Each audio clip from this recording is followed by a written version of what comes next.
1,000 seeds! Do I hear 1,000? The auctioneer crow screeched. The forest market was a scene of pure madness. Animals were climbing over each other, waving bags of seeds, desperate to buy the last one. Pip stood at the edge of the crowd, his heart pounding. He had never seen anything like it. 1 week ago, this tiny glowing berry didn't even exist. Today, it was worth more than his entire oak grove. And he needed to get one. He had to. His mentor, the wise badger, was sick, and this berry was rumored to be the only cure. But how could he possibly afford it? To understand how this chaos began, we must go back 1 month, when the forest market was a place of predictable, boring, and wonderful order. Pip was now a respected businessman. His diversified portfolio was producing a steady stream of income. His honey was famous for its quality.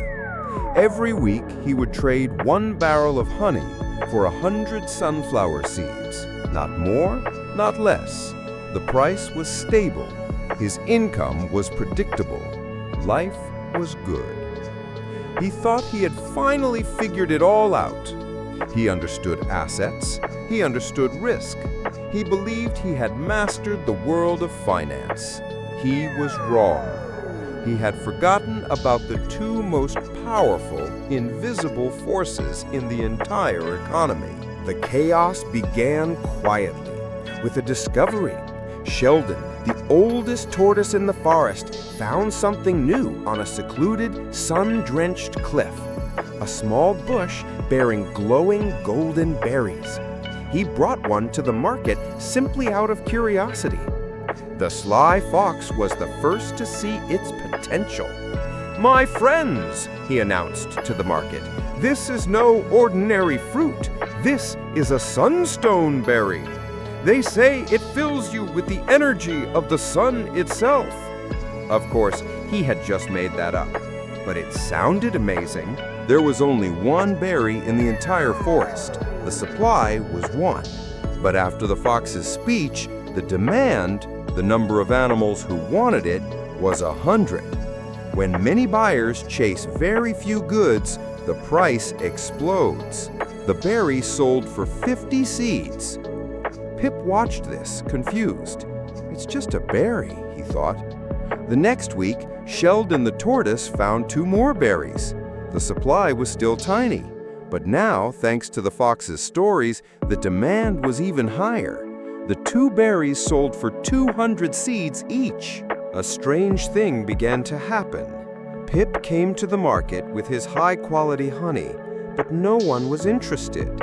Everyone was saving their seeds for the Sunstone berries. "Sorry, Pip," his old customers would say. "Honey is nice, but it's not a sunstone." The demand for his honey had vanished. To sell even 1 barrel, he had to lower his price from 100 seeds to 50, then to 10. His income collapsed. He was experiencing the other side of the law. When many sellers are chasing very few buyers, the price crashes. Then the news came. The wise badger had fallen ill with a mysterious sickness. The Sly Fox, seeing another opportunity, spread a new rumor. "I've heard the ancient legend. Only the sun energy from a sunstone berry can cure the badger's ailment." The market erupted into a panic. The demand for the last remaining berry became infinite. Everyone wanted to be the hero who saved the wise badger. This brings us back to the chaos. 1,000 seeds! The crow screeched. Pip looked at his own assets. His honey was now worthless. His oak groves would take years to produce acorns. He had nothing to offer.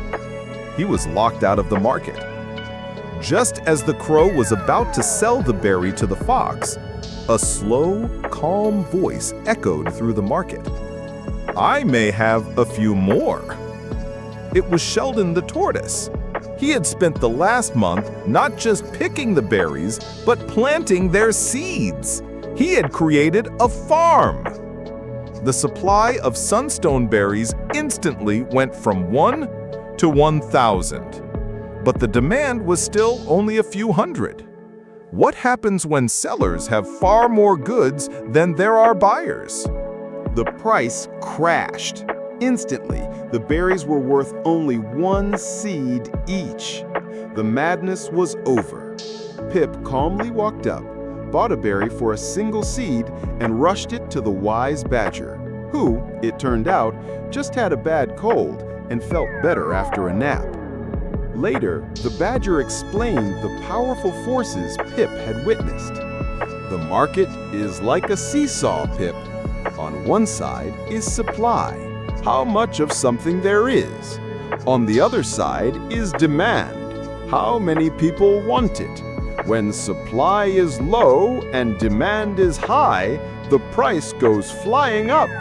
When supply is high and demand is low, the price comes crashing down. Pip finally understood the invisible forces that governed all prices. He now knew how to grow his wealth, and he knew why its value changed every day. He felt powerful.